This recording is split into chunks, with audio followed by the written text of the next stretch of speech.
Testing. Hi everyone, my name is Jordan McKinney and thank you for switching to station 88.5. Now, today's going to be a fun day. We're going to go through a Shakespeare play, Much Ado About Nothing to be exact.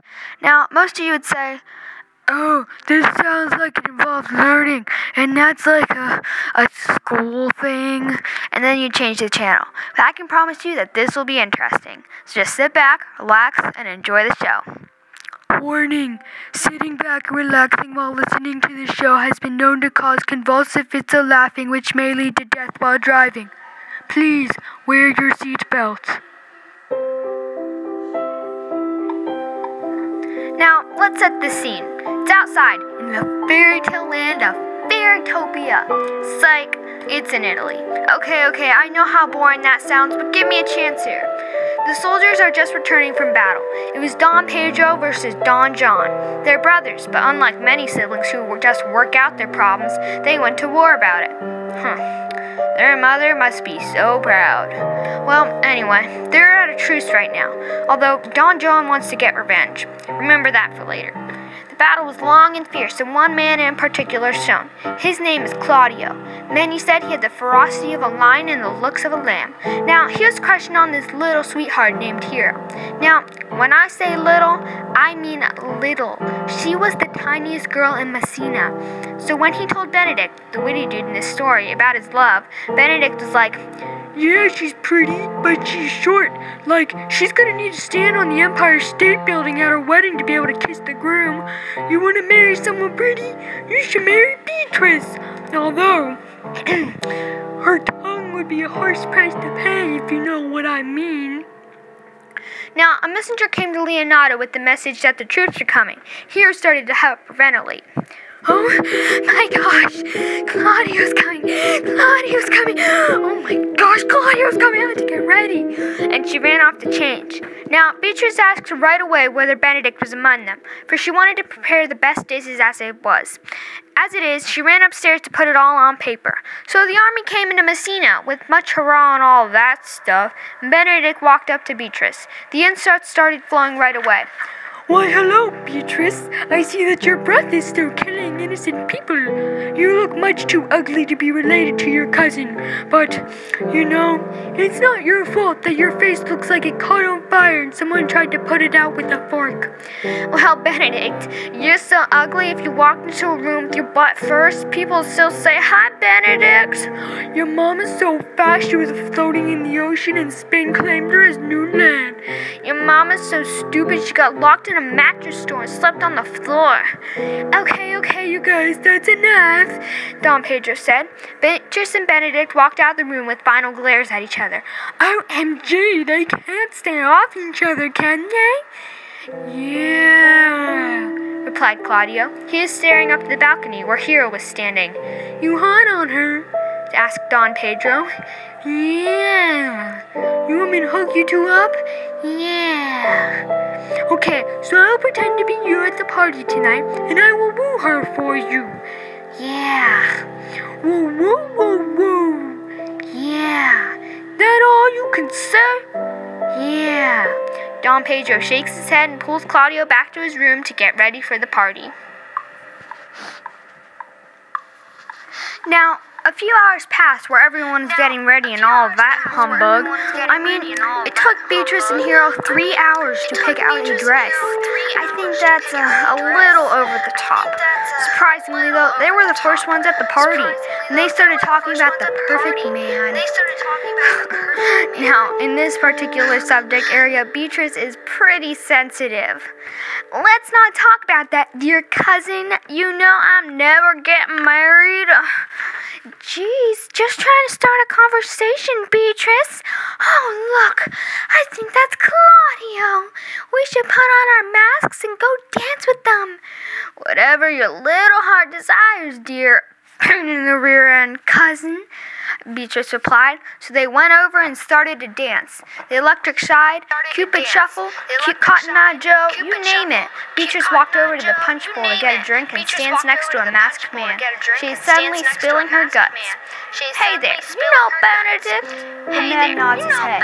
"You know, he's such an idiot. He's so stupid that if you gave him a battery, he'd stuff it up his butt and say he has the power in him."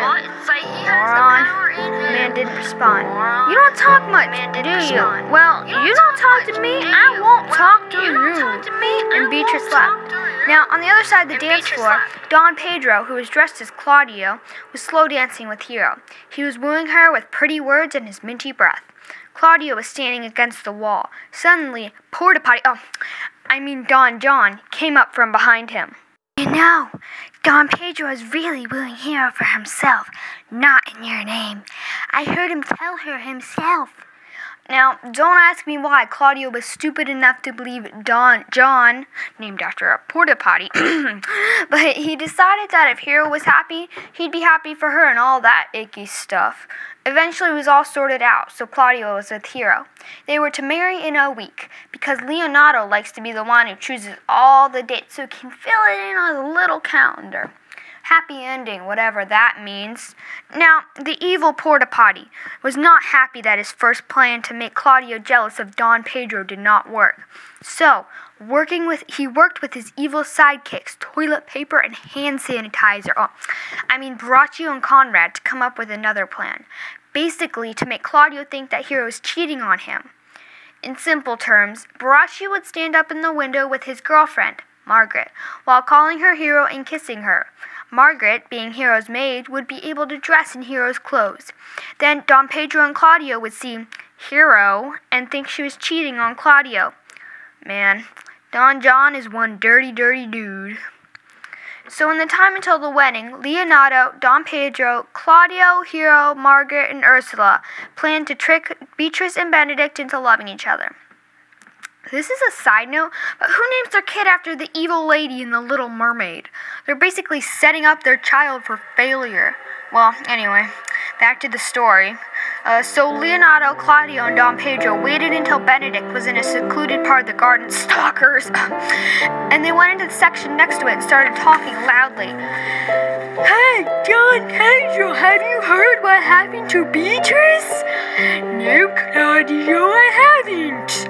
"Well, Hero told me that Beatrice spends all the time she's not in public crying her eyes out.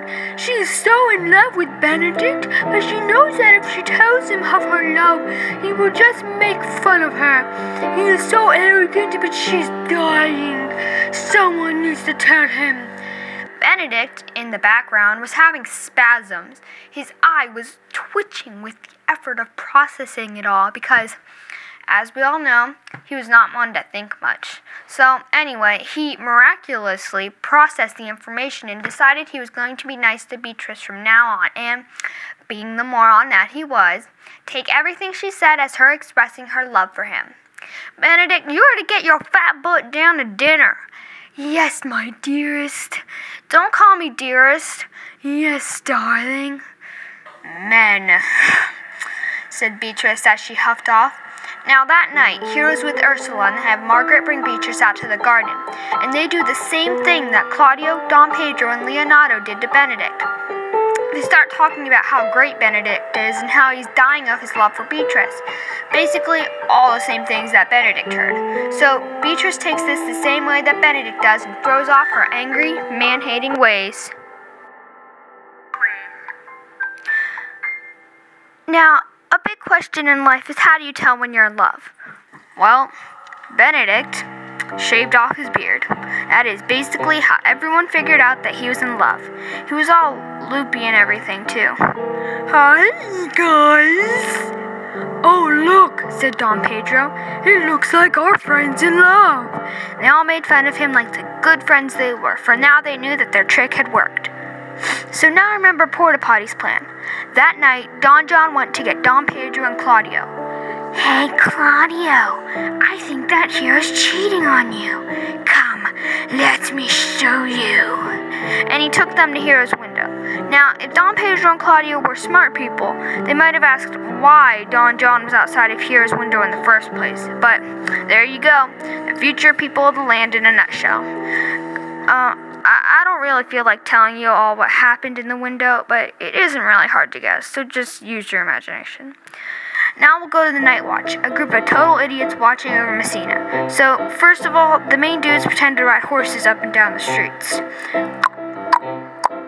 There I go. Easy does this, Bessie. Virgie's move it. New horse too slow. Sorry, Dogberry. I dear the new recruits. Let me rule protocol with them. Virgies, I have an idea. Let me rule protocol with recruit. I so brilliant.